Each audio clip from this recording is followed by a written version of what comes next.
Sí, es un tema que quizá muchos de nosotros pues hemos oído hablar por primera vez de resiliencia durante esta pandemia, ¿no? Ujú. Pero bueno, realmente lleva estudiándose mucho tiempo en psicología. De hecho, el término resiliencia viene del latín resilio, que significa saltar hacia adelante o volver de nuevo, ¿no? Resaltar, rebotar. Y empezó a estudiarse justo en la física, como la propiedad de algunos materiales que tienen que al sentir presión sobre ellos se deforman, pero cuando esa presión deja de estar, vuelven a su forma original e incluso tienen formas diferentes, más creativas, más bonitas, ¿no? Y esto pues se intentó de alguna forma utilizar como una metáfora para la resiliencia psicológica, ¿no? No la resiliencia física, sino la resiliencia psicológica y esto que podía significar.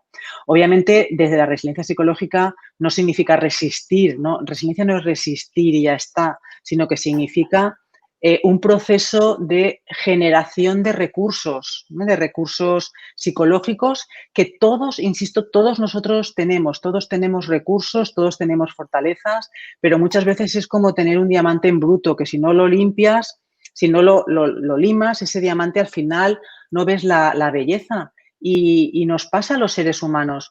No nos damos cuenta a veces de que tenemos esas fortalezas, esos recursos, hasta que nos vemos en una situación límite que tenemos que utilizar, como por ejemplo nos ha pasado ahora con la pandemia. Entonces, la idea de la resiliencia empezó a estudiarse en psicología con las preguntas de cómo niños que tenían madres esquizofrénicas habían sido capaces de adaptarse a sus vidas, tener una vida adaptada y positiva, ¿no? Funcional, de alguna forma. Entonces, bueno, pues se veía que sí, que niños con madres esquizofrénicas tenían vidas adaptadas y otros no, y eso a qué se debía. Entonces empezó a estudiarse un poco ahí qué tipo de fortalezas, se veían algunos drivers individuales, sociales, etcétera, sobre esto. Luego, poco a poco, pues, se fue estudiando en otros ámbitos, como por ejemplo en el ámbito de las organizaciones, que es donde más lo hemos estudiado nosotros. Y también de los empleados, ¿no? Como personas y luego en general también fuera del trabajo, obviamente. Entonces, por ejemplo, en el ámbito de las organizaciones, sí que hemos visto durante esta pandemia que de repente, de un día para otro, vino la crisis, ¿no? Entonces, hubieron organizaciones que a lo mejor ya tenían recursos como teletrabajo, ya habían empezado a utilizarlo, y volcarse con el teletrabajo fue más sencillo. Otras que no habían tenido esas prácticas, pues les costó un poco más, ¿no? ¿Por qué te digo esto? Porque la resiliencia, como otras competencias, es importante que se trabajen desde antes, ¿no? No esperar a que te pasen adversidades, como en este caso, sino empezar a desarrollar esa mochila que digo yo de recursos. ¿Para qué? Para cuando llegue esa adversidad poderlos utilizar, ¿no? Por ejemplo, en este caso, las organizaciones que ya habían implementado teletrabajo, pues fue más fácil el cambio, ¿no? Incluso estoy pensando en las universidades, ¿no? Nos hemos tenido que adaptar a toda la docencia, la evaluación online, que ha sido, y los colegios también, ¿no? Ha sido pues para muchos un poco traumático, pero para otros que ya tenían más o menos asumido esto, mucho mejor. Por tanto, así como las organizaciones pueden desarrollar recursos para hacer frente a la adversidad, también las personas podemos desarrollar recursos psicológicos, ¿no? Entonces, ¿qué tipo de recursos psicológicos positivos ha encontrado la investigación que son útiles para desarrollar resiliencia, ¿no? Por ejemplo, uno de estos recursos son las emociones positivas. Emociones positivas que no solo es la alegría o el entusiasmo, que a lo mejor son las más conocidas, sino una lista muy amplia, por ejemplo, la serenidad, la paz, la calma, la relajación, la curiosidad, el disfrute, ¿m? La elevación, que también es otra emoción positiva, cuando trasciende, ¿no? Cuando estás observando la apreciación de la belleza. Bueno, pues esa capacidad para cultivar emociones positivas en el día a día es lo que Bárbara Fredrickson, que es una de las investigadoras en el ámbito de las emociones positivas más conocidas a nivel internacional, acuñó con el término de priorizar lo positivo. Es decir, hay personas, es casi como un rasgo casi más estable, pero que se puede entrenar. Hay personas que día a día priorizan lo positivo, estén en la situación que estén. Por ejemplo, también durante la pandemia, ¿no? Uno de los vídeos que hice de las píldoras psico-COVID-19 tiene que ver con esto, cómo focalizarte en lo positivo era un vídeo y lo otro, cómo priorizar lo positivo. Y son decisiones que tomas en el día a día. Yo hoy, cuando me levante, voy a hacer algo que para mí es importante y significativo. Primero tengo que saber lo que es importante y significativo, como comentaba antes, cuáles son mis valores, y luego las acciones que hago en el día a día van a ser congruentes con esos valores. Y eso, fíjate, es lo que se llaman cambios significativos en tus niveles de bienestar. Porque a veces pensamos, ¿cómo puedo ser más feliz? Pues mira, ¿puedo ser más feliz yéndome a vivir a una isla del Caribe? Pues a lo mejor sí o a lo mejor no. Pero esos grandes cambios casi nunca ocurren. ¿O puedo ser feliz cuando me toque la lotería?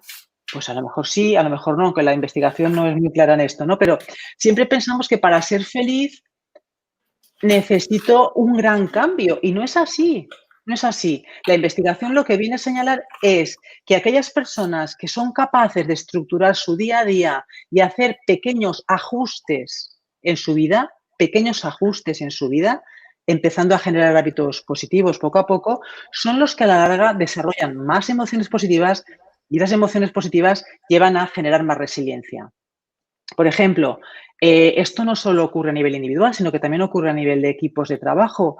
Una de las tesis que dirigí, la tesis de Isabela Meneguel, que ya es doctora, que fue justamente sobre resiliencia, encontramos que los equipos de trabajo más resilientes, como equipos de trabajo, eran aquellos que compartían entre ellos emociones positivas colectivas, como podía ser la alegría, la calma, la serenidad, el entusiasmo, el confort. Es decir, aquellos equipos que generan esas emociones colectivas en el equipo son más resilientes y cuando son más resilientes tienen una serie de efectos como es mejor desempeño, tanto en rol como extra-rol, mayor compromiso con la organización, menores conductas de absentismo, etcétera, etcétera.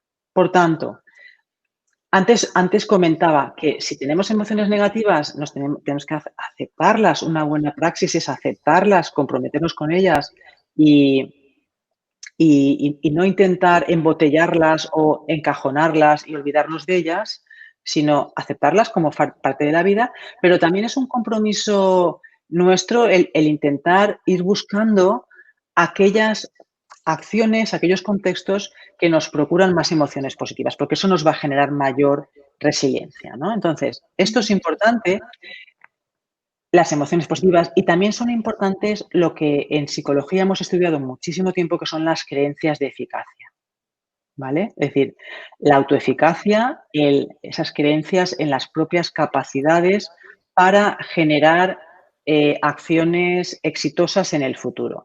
Si yo creo que voy a ser capaz con mis posibilidades, mis habilidades, siempre, claro, depende de ti mismo. Obviamente me siento capaz de lo que depende de mí, de lo que no depende, pues, de los gobiernos, de las decisiones que tomen políticas, eso no depende de mí, pero sí que depende de mí, durante esta pandemia, durante este confinamiento, pues, generar hábitos saludables. En lugar de comerme una pizza, pues me como un plato de lentejas, ¿vale?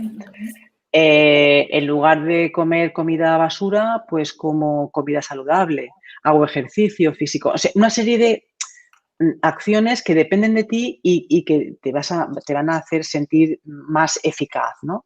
Entonces, esas creencias de eficacia, cultivarlas, también llevan a que seas más resiliente a largo plazo. Yo creo que voy a ser capaz de superar con éxito esta pandemia. ¿Por qué? Porque confío en mis habilidades para generar hábitos saludables, etcétera, etcétera, y por tanto posiblemente tendré más posibilidades de salir más fortalecido durante este confinamiento. Esa es otro de los recursos psicológicos. Otro, por ejemplo, es el optimismo, que también tiene mucho que ver con las creencias de eficacia. Es decir, esa creencia de que en el futuro las cosas van a ir bien. Hay gente que tiene creencias más optimistas, otros más pesimistas. El optimismo no es el ponerte unas gafas de color rosa y pensar que todo es bonito y maravilloso y haga lo que haga, todo va a salir bien. No es así. Tiene que ver con esa capacidad de ser consecuente con las acciones que emprendes. Una persona optimista no es la que cree que como es optimista se va a subir a un edificio, se va a tirar por el quinto piso y como es optimista va a volar. No, es absurdo, absurdo completamente, ¿no? Esas creencias optimistas sobre que las cosas van a ir bien, justamente en situaciones de adversidad, son las que marcan la diferencia. Porque yo pienso que va a ir mal la pandemia, voy a acabar mal, etcétera, y lo que en psicología hablamos de la profecía autocumplida, voy a ir haciendo acciones, voy a ir teniendo conductas que me van a llevar justo a eso que no quiero llegar. Entonces, hay que tomárselo en serio esto. Es decir, no estamos hablando de happy flower, sino que estamos hablando de esa expectativa o creencia estable en que las cosas irán bien, ¿no? En el futuro. He hablado de emociones positivas, he hablado de autoeficacia, he hablado de optimismo. Otro recurso muy importante es la búsqueda de sentido y significado. ¿Qué nos está ocurriendo? ¿Qué está pasando? No solo a nivel global de la pandemia, sino qué me está pasando a mí. ¿Cuáles son las principales lecciones que puedo aprender de esta situación? Y si esto conecta con mi propósito de vida. ¿Qué sentido tiene lo que está ocurriendo? ¿Coincide eso con mis valores, mis proyectos de futuro, etcétera? ¿Cómo puedo yo ayudar en eso?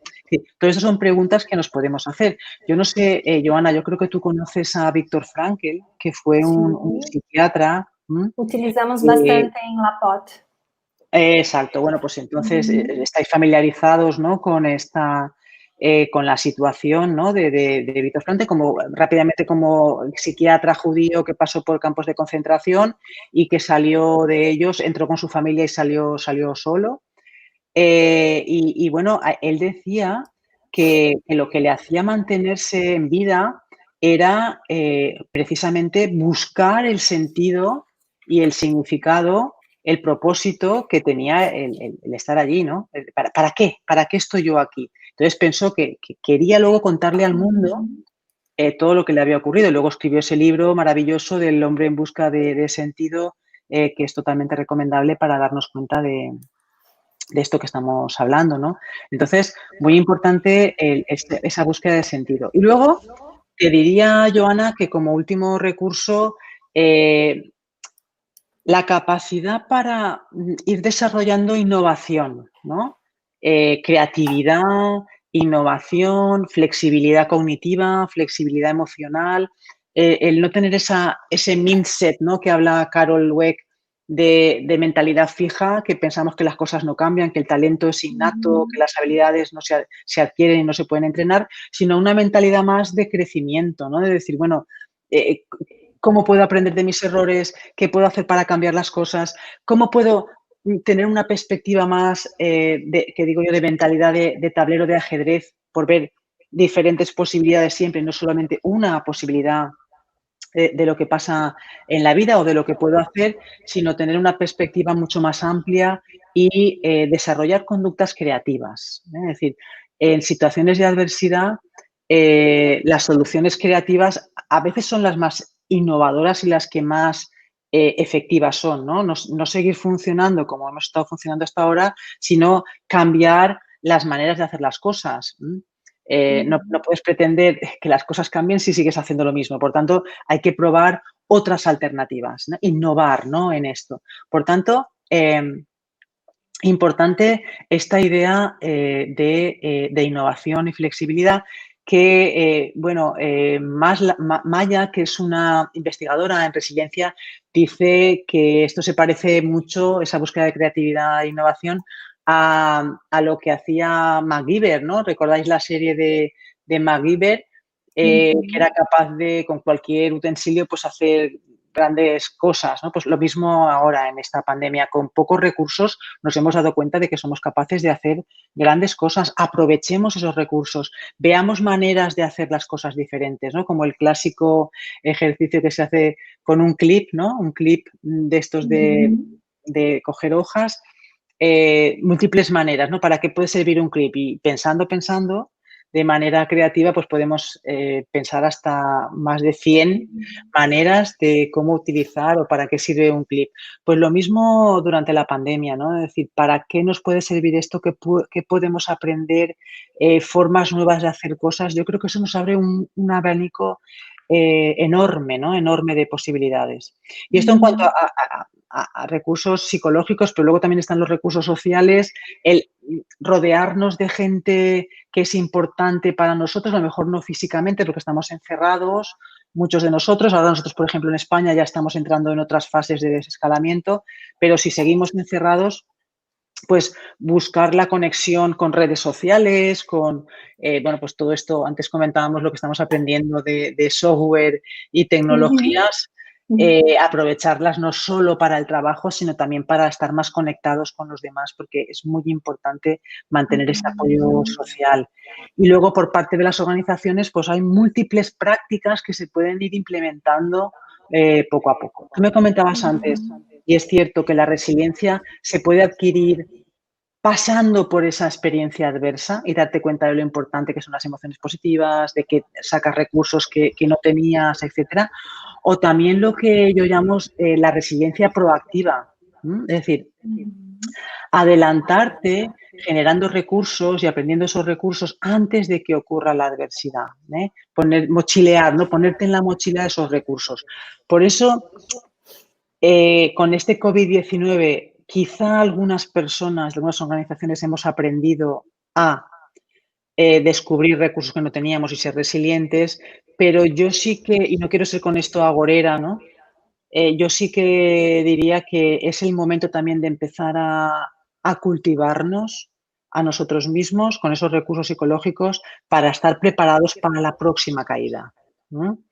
Ojalá no haya próxima caída, ojalá no haya un COVID-20 o COVID-21 o 23, pero es posible que lo haya y también es posible, seguro que seguiremos teniendo altibajos en la vida, nos pasa a todos, ¿no? Entonces, lo que sí que se ha demostrado en la investigación es que las personas que cultivan esa resiliencia proactiva, cuando les llega una adversidad, son capaces de afrontar de manera más positiva esa adversidad y tiene efectos negativos menos fuertes, digamos, o menos potentes a largo plazo para las personas.